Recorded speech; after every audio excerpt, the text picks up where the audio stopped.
है कि इंसाफ होना इतना ज़रूरी नहीं है, इंसाफ होता हुआ नज़र आना भी उससे ज़्यादा ज़रूरी है।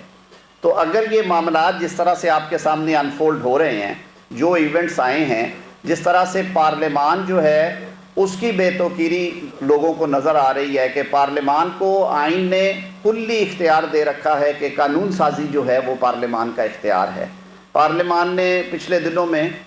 कानून साजी की,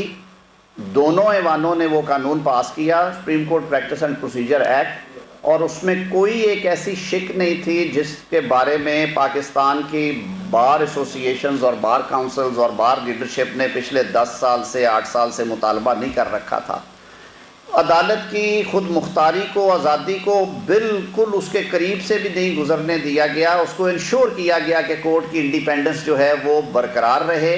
और कोई एक ऐसी शिक नहीं है जो कि कोर्ट की इंडिपेंडेंस पे या खुद मुख्तारी के ऊपर कोई आंच भी आने दें। तमाम मामलात जो थे उसमें very well thought of process के ज़रिए वो अदालत के अंदर मरकूज़ किए गए, और जो अदालत के अंदर से आवाज़ें आई थी इंपीरियल कोर्ट की और वन मैन शो की, वो